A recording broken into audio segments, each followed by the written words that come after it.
Que agora, ó, fica atento. E se tem dúvida, já vai mandando pergunta pra gente. Cientistas da Universidade de Washington, nos Estados Unidos, realizaram um estudo que revelou que a infecção causada pela Covid-19 aumenta os riscos do desenvolvimento de doenças cardiovasculares. O estudo aponta que a probabilidade de ter problemas no coração aumenta até mesmo entre os pacientes que apresentaram casos leves da doença. É desejável que, após a doença, os pacientes procurem atendimento médico para avaliar o seu estado de saúde. Para falar com a gente sobre esse assunto, a gente vai conversar com o cardiologista Dr. João Paulo de Andrade. Doutor, seja muito bem-vindo à nossa casa. Muito obrigado. Doutor, quando a gente fala de Covid, a gente já fica pensando assim, fulano teve e olha, não ficou bem depois, ficou bem depois. Esses casos são muito comuns, doutor? Não são tão comuns, mas realmente são bem prevalentes no contexto da Covid, né? Que a gente chama de Covid longa. Uhum. Então, esse perfil de paciente de COVID longa, ele tem sintomas crônicos que a gente define como o surgimento de sintoma pós-Covid nos primeiros 3 meses da contaminação e que persistam por pelo menos 2 meses. Então, é aquele paciente, por exemplo, que não tem apenas uma sequela, entre aspas, física, mas também psicológica, né? Psicossocial. Então, ele pode ter desde complicações, como muita gente ouve falar, com relação à perda de olfato, perda de paladar, mas também complicações relacionadas à parte psíquica, né? Convívio social, depressão, estresse pós-trauma e complicações mais graves, complicações neurológicas, cardiológicas, que são as mais críticas, vamos dizer assim, no contexto da área física, e muitas vezes esses pacientes demoram muito a procurar o atendimento. E, em razão disso, às vezes essa sequela ou ela se prolonga por mais tempo, ou eventualmente ela deixa realmente um quadro cada vez mais grave, cada vez mais crítico, né, na Covid. E, doutor, é possível que esse quadro seja depois de um bom tempo que a pessoa já tenha se infectado ou não? A definição de Covid longa é quando o paciente tem um sintoma até 3 meses da contaminação. E que persista por pelo menos 2 meses. Então, às vezes o paciente teve Covid, 1 ano depois ele tem um sintoma, foi da Covid. Não. A gente tem a definição da OMS, onde até 3 meses após a contaminação, um sintoma que dure pelo menos 2 meses e que não se ache uma outra causa secundária para aquela doença. Então, a pessoa perdeu o olfato. Se investiga se há alguma outra doença que possa ter gerado esse quadro. Se não houve um outro diagnóstico, a gente considera como quadro pós-Covid, né? Complicações cardiológicas, neurológicas, ortopédicas e também neurológicas, psicológicas, psicossociais, né, em geral. Doutor, muita gente também começou a falar assim, eu acho que eu já tinha uma predisposição para ter uma doença, né, para ser um cardiopata, por exemplo. Sim. Isso é mais comum, doutor? Geralmente as pessoas que já têm alguém na família, pode ter acontecido com elas ou não? É diferente? Não tem essa correlação na doença do Covid, né? Então a gente vê, por exemplo, a pessoa que tem um infarto, por exemplo, ela tem um histórico familiar, pais, tios, irmãos, que eventualmente tiveram uma doença cardíaca e esses pacientes têm uma tendência maior. Agora, no contexto do Covid, puramente, não se tem essa correlação direta, né? O que a gente observa é que as complicações cardiológicas nos pacientes com Covid habitualmente se dão nos pacientes que tenham uma Covid mais arrastada, uma Covid mais complicada, eventualmente no paciente que ainda não tinha recebido vacina, ou num paciente que já tinha uma doença estrutural de base, pós o Covid, realmente ela complicou, né? Dentre elas, a miocardite pós-Covid é a mais grave, vamos dizer assim, né? É isso que eu ia perguntar. Quais são as complicações mais comuns, doutor? A complicação cardiológica é a miocardite. O que é a miocardite? É uma inflamação que se dá no músculo do coração, onde as células do coração, que são chamadas de cardiomiócitos, elas inflamam e perdem a capacidade de fazer o movimento de contração do músculo. Quando ela perde esse movimento, ele perde força. E essa força perdida pode se manifestar do lado que a gente chama lado direito do coração. O paciente começa a inchar as pernas, aumenta a circunferência do abdômen por congestão no fígado, no baço, ou para o lado esquerdo. Aí ele começa a ter cansaço, fadiga aos esforços, dor no peito, às vezes palpitações e, em alguns casos, morte súbita, que a gente chama de miocardite fulminante, né? Então, o paciente que teve um quadro de Covid, habitualmente, depois de 2 semanas após o Covid, esse vírus pode translocar para o miocárdio, para o músculo do coração e manifestar esses sintomas. Então, aquele paciente que após o quadro de Covid evoluiu com um quadro de cansaço, inchaço, fadiga, dor no peito, palpitações, ele deve procurar o profissional, de preferência o cardiologista, para se investigar, então, a partir daí, se é realmente um quadro de miocardite. Quando a gente fala miocardite, é baseado no conjunto de sintomas e de alguns exames de diagnóstico. Ecocardiograma, eletro, exames de sangue, ressonância cardíaca, porque para você ter uma ideia, para a gente dizer, a miocardite foi causada pelo COVID. Pelo COVID. Só tem uma forma da gente definir isso, através de um procedimento chamado de biópsia endomiocárdica. Isso raramente a gente faz, então é como se fosse um cateterismo, você vai lá dentro do coração e tira um fragmento daquele músculo. Por que a gente não usa tanto?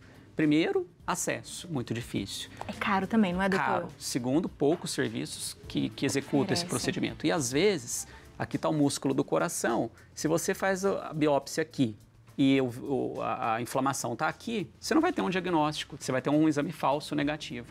Então a gente, pelo conjunto de sinais e sintomas mais exames, a gente conclui que aquilo está relacionado ao quadro pós-Covid. O paciente não tinha nada antes, de repente desenvolveu o sintoma e o conjunto de exames ajuda nesse diagnóstico. E como que é o tratamento, doutor? Então, o tratamento da miocardite por COVID é como se fosse um quadro de uma insuficiência cardíaca. Então, a gente trata esse perfil de doente como um tratamento de insuficiência cardíaca. A grande maioria recupera, depois de um tempo, a função do coração. Alguns casos de miocardite viral são passados desapercebidos. Então, o paciente teve lá um sintoma, um cansaço, passado ali 15, 20 dias, ele desaparece com o sintoma e não evolui para a forma mais grave, para a forma mais crítica. O número de pacientes que evolui para a forma crítica é muito pequeno. Que bom. Mas quanto antes ele busca o atendimento, antes ele começa o tratamento e a recuperação é melhor. Então, tudo está na observação do próprio sintoma. Pernas começaram a inchar, dores no peito. A gente fala miocardite pós-Covid, mas tem miocardite por dengue, miocardite por zika, por chikungunya, miocardite em pacientes que fazem tratamento oncológico, miocardite por doenças intestinais virais, por doenças autoimunes como lúpus. Então, existe uma infinidade de situações que levam a miocardite. E agora, com a pandemia da Covid, esse número teve aumento expressivo. Teve aumento expressivo. Sim. E o senhor falou uma coisa que chamou um pouco a minha atenção. Algumas pessoas que não foram vacinadas. Sim. Muita gente ficou com receio da vacina Sim. por desenvolver algum problema Exato, cardíaco, não é, exato, doutor? Sim. Assim, a gente teve agora em julho, né, o lançamento da nova diretriz de miocardite. E vários estudos mostraram que pacientes que tiveram miocardite, baseado na história clínica e nos exames, né, sem a biópsia, desse perfil de paciente, o número de pacientes que tiveram miocardite por doença do COVID, comparado com o número de pacientes que tiveram miocardite pela vacina, a doença foi 60 vezes maior do que o número de pacientes vacinados.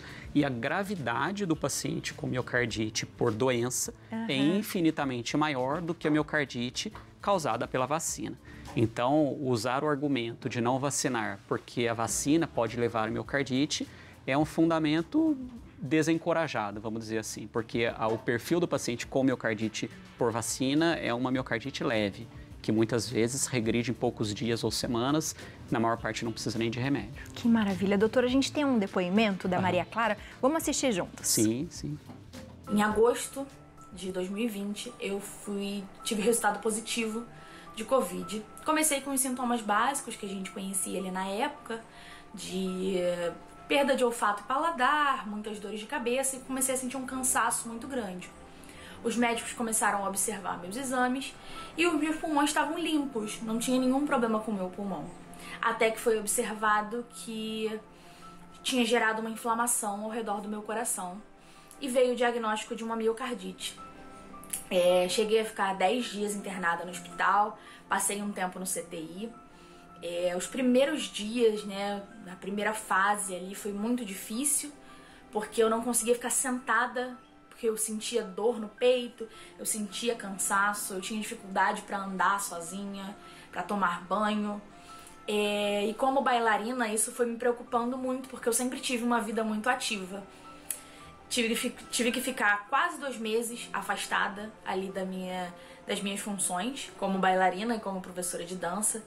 E aos poucos, com o aval médico, obviamente, fui retornando às minhas atividades, mas ainda me sentia muito cansada, meu coração acelerava muitas vezes, eu tinha quedas de pressão muito abruptas de uma hora para outra.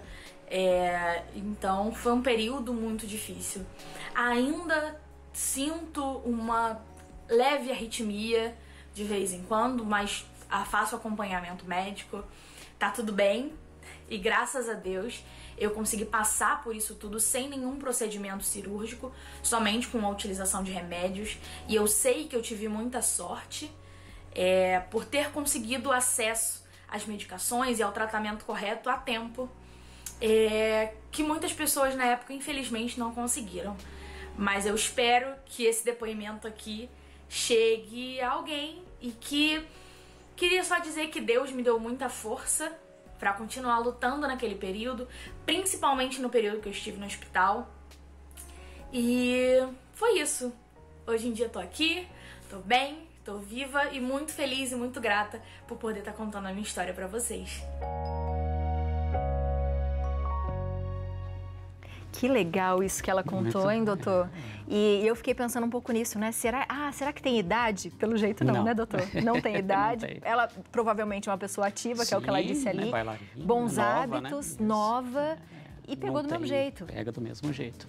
Ele não escolhe, né, quem vai contaminar. Então, a importância, como ela falou, né, de que quando teve o início dos sintomas, procurou atendimento, ainda assim teve que internar em UTI, uma recuperação um pouco mais lenta, 9 dias em UTI, mas que hoje você vê que está muito bem, sem sequela. Então, tudo está relacionado à percepção dos sintomas e na busca do atendimento de forma rápida, de forma precoce, não esperar muito para buscar o atendimento, né? Mas a gente sabe, né, doutor, que quando a gente tem bons hábitos, a gente evita muitas doenças. Quando a gente fala do coração, qual dica o senhor daria para as pessoas? A principal é a atividade física, né? A atividade física, sem dúvida nenhuma, é comprovadamente o fator que mais ajuda na longevidade, sobretudo do ponto de vista cardiovascular, né? Exercício físico é fundamental. O que o senhor tem sentido dos pacientes ultimamente, doutor? Então, a gente tem observado que muitos pacientes estão desconsiderando as complicações da Covid, deixando de tomar muitas vezes doses de reforço, hoje considerando a doença como uma gripe puramente. Então, sem dúvida nenhuma, a incidência das gravidades melhorou muito, mas ainda é cedo para a gente dizer que a doença acabou, né? Então, levar a sério, se cuidar, se prevenir e vacinar, principalmente vacinar. Eu acho que aí está um ponto muito importante para prevenir as complicações. Não é nem para não pegar a doença, mas prevenir complicação. Prevenir complicação. E qualquer dúvida, né, doutor? Qualquer sintoma diferente, ir até o médico. Com certeza. Sempre quanto antes, melhor, não é? Às vezes a gente, né, tem alguns casos, por exemplo, de embolia pulmonar. Embolia pulmonar no Covid muitas vezes está relacionado a eventos de trombose que se manifestam na panturrilha, na batata da perna. Então o paciente tem uma dorzinha na batata da perna, 2, 3 dias, acha que é uma dor muscular, aquele coágulo desprende, vai para a artéria pulmonar e leva a uma embolia. Então, uma coisa que poderia ser evitada, diagnosticada a tempo e tratada para evitar uma embolia, muitas vezes é deixada de lado. Então, percebeu algo errado, busca o atendimento para poder ter uma recuperação mais rápida. Doutor, seja bem-vindo sempre à nossa casa. Muito obrigado. Viu? O nosso coração é um órgão tão especial e tão importante. Volte mais para falar da nossa saúde, do nosso coração. Combinado? Combinado. Você de casa ficou com alguma dúvida, quer saber mais? Manda pergunta para a gente que a gente fala aqui para o doutor voltar para responder para todos nós. O contato do doutor é joaopauloandrade1981@yahoo.com. Doutor, ótimo final de semana, viu? Igualmente. Muito obrigada por hoje. Disponha. Léo, vamos cuidar desse coração, não é? De todo mundo. É importante, né, Abi? A Covid trouxe bastante problema vascular em geral, né? Temos que tomar muito atento, ficar muito atento com isso, viu, gente?